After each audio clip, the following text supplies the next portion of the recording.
કલ્પના કરો, એક એવી દુનિયા જ્યાં આકાશનો રંગ વાદળી નહીં પણ લાલ છે, જ્યાં સૂર્ય પૃથ્વી કરતાં નાનો દેખાય છે, જ્યાં એક દિવસ લગભગ પૃથ્વી જેટલો લાંબો છે, પણ એક વર્ષ 687 દિવસનું છે. અને સૌથી મોટો સવાલ, માનવજાત ત્યાં પહોંચવા માટે અબજો ડોલર કેમ ખર્ચી રહી છે? શા માટે દુનિયાની સૌથી મોટી સ્પેસ એજન્સીઓ અને દુનિયાના સૌથી ધનિક લોકો મંગળ ગ્રહ સુધી પહોંચવાની દોડમાં છે? શું માત્ર વૈજ્ઞાનિક જિજ્ઞાસા કે પછી પૃથ્વીનો અંત નજીક છે? આજે આપણે સમજશું માણસને મંગળ ગ્રહ ઉપર શું કામ જવું છે અને શું એક દિવસ મંગળ આપણું બીજું ઘર બની શકે. હજારો વર્ષોથી મંગળ ગ્રહ માણસને આકર્ષતો આવ્યો છે. રાત્રિના આકાશમાં લાલ રંગથી ચમકતો આ ગ્રહ પ્રાચીન સમયમાં યુદ્ધના દેવતા તરીકે ઓળખાતો હતો. પણ જેમ જેમ વિજ્ઞાન આગળ વધ્યું, મંગળ માત્ર એક ગ્રહ નહીં રહ્યો, તે બની ગયો માનવજાતના ભવિષ્યનો સૌથી મોટો પ્રશ્ન. કારણ કે જો સૌરમંડળમાં કોઈ ગ્રહ પૃથ્વી સાથે થોડો પણ મેળ ખાતો હોય તો તે મંગળ છે. મંગળ પર ઋતુઓ આવે છે, ત્યાં બરફ છે, ત્યાં પર્વતો છે, ઘાટીઓ છે અને ક્યારેક ત્યાં પાણી પણ વહેતું હતું. વૈજ્ઞાનિકો માને છે કે કરોડો વર્ષ પહેલાં મંગળ આજે જેવો સૂકો અને મૃત નથી હતો. ત્યાં નદીઓ હતી, સમુદ્રો હતા અને કદાચ ત્યાં જીવન પણ હતું.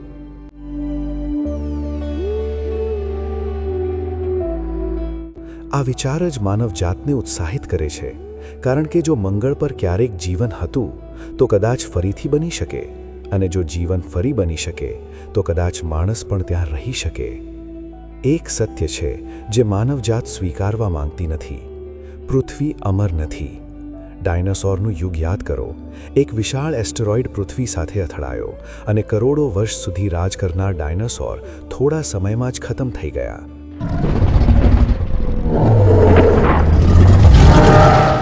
વિનાશ માટે ક્યારેક માત્ર એક અથડામણ પૂરતી હોય છે. આજે પણ પૃથ્વી પર અનેક ખતરાઓ છે: ક્લાઇમેટ ચેન્જ, પરમાણુ યુદ્ધ, મહામારીઓ, આર્ટિફિશિયલ ઇન્ટેલિજન્સના જોખમો અને અંતરિક્ષમાંથી આવતા ખતરનાક એસ્ટેરોઇડ્સ.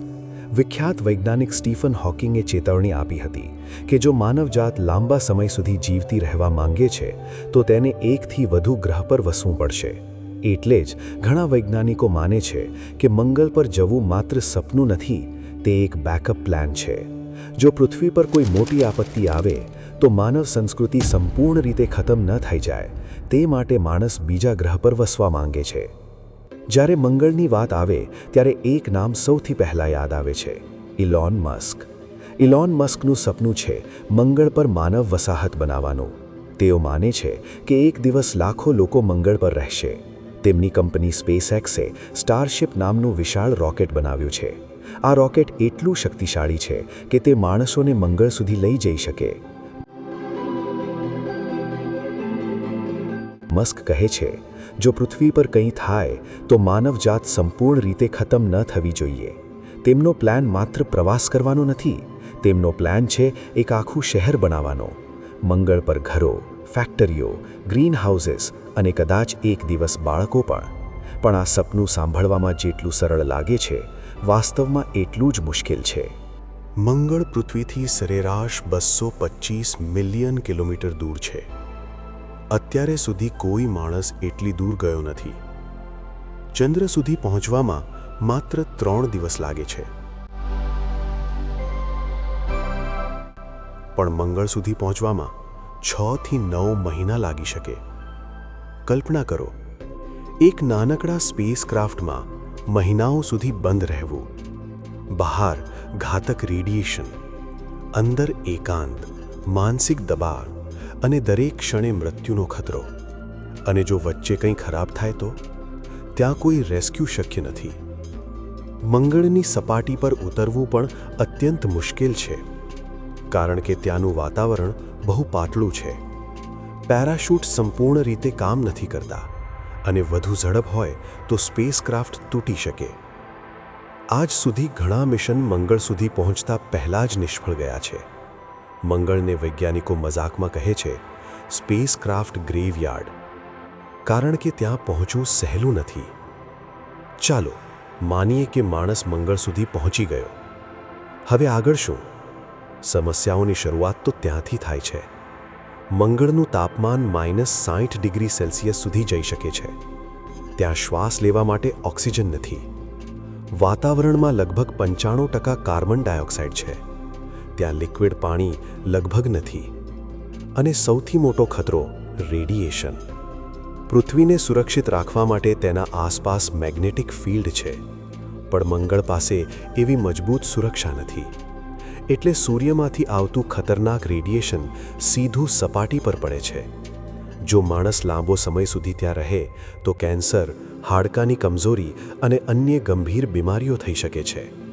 મંગળ પર ધૂળના તોફાનો પણ આવે છે, જે આખા ગ્રહને ઢાંકી શકે છે, ક્યારેક તો મહિના સુધી.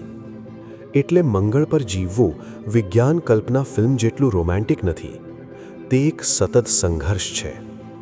કારણ કે માનવની પ્રકૃતિ જેવી છે. માનવજાત હંમેશા અજાણ્યા તરફ આગળ વધી છે. એક સમય હતો જ્યારે સમુદ્ર પાર કરવું પણ આત્મહત્યા માનવામાં આવતું હતું. પણ લોકો ગયા, નવી દુનિયા શોધી, નવી સંસ્કૃતિઓ બનાવી. જો આપણા પૂર્વજો જોખમ ન લેતા હોત તો કદાચ આજની દુનિયા અસ્તિત્વમાં ન હોત. મંગળ પણ એ જ પ્રકારનું એક નવું સરહદ છે. અને ઇતિહાસ સાબિત કરે છે, જે સંસ્કૃતિઓ શોધખોળ બંધ કરે છે તે પાછળ રહી જાય છે. મંગળ પરથી શું શીખી શકાશે? મંગળ પર જવાથી માણસ માત્ર નવી જગ્યા નહીં શોધે, પણ પોતાને પણ વધુ સારી રીતે સમજશે. વૈજ્ઞાનિકો જાણવા માંગે છે, શું મંગળ પર ક્યારેય જીવન હતું? જો ત્યાં સૂક્ષ્મ જીવ પણ મળ્યા તો તે માનવ ઇતિહાસની સૌથી મોટી શોધ બની શકે. કારણ કે તેનો અર્થ એવો થશે કે જીવન માત્ર પૃથ્વી સુધી સીમિત નથી, અને કદાચ બ્રહ્માંડમાં આપણે એકલા નથી. મંગળના અભ્યાસથી આપણે પૃથ્વી વિશે પણ ઘણું શીખી શકીએ. ક્લાઇમેટ ચેન્જ, વાતાવરણનો નાશ, ગ્રહ કેવી રીતે મૃત બને છે. કદાચ મંગળ આપણને ભવિષ્યની ચેતવણી આપી રહ્યો છે. શું ખરેખર માણસ મંગળ પર વસશે? આ સવાલનો જવાબ હજી કોઈ પાસે નથી. હા, ટેકનોલોજી ઝડપથી આગળ વધી રહી છે. નાસા, સ્પેસએક્સ અને અન્ય દેશો સતત મિશન મોકલી રહ્યા છે. રોબોટ્સ પહેલેથી જ મંગળ પર કામ કરી રહ્યા છે. તેઓ માટીનું પરીક્ષણ કરે છે, ફોટા મોકલે છે અને ભવિષ્યના માનવો માટે રસ્તો તૈયાર કરે છે. પણ એક આખું શહેર બનાવવું, તેના માટે દાયકાઓ લાગી શકે, કદાચ સદી પણ. કારણ કે મંગળ પર વસવું એટલે પૂર્ણ નવી સંસ્કૃતિ બનાવવી. પણ કદાચ સૌથી મોટો સવાલ એ નથી કે શું માણસ મંગળ પર જઈ શકશે. સાચો સવાલ કદાચ આ છે, શું માણસ પૃથ્વીને બચાવી શકશે? કારણ કે જો આપણે પોતાની જ દુનિયાની કાળજી ન લઈ શકીએ તો બીજી દુનિયામાં જઈને શું બદલાશે? મંગળ પર જવાનું સપનું મહાન છે, પણ પૃથ્વી હજુ પણ આપણું એકમાત્ર સાચું ઘર છે. અને કદાચ મંગળ સુધીની યાત્રા આપણને એ સમજાવવા માટે જ છે. એક દિવસ કદાચ કોઈ બાળક મંગળ પર જન્મ લેશે.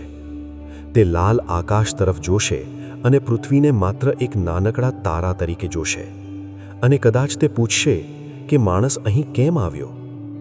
અને તેનો જવાબ હશે, કારણ કે માણસ હંમેશા અશક્યને શક્ય બનાવવાનો પ્રયત્ન કરતો આવ્યો છે.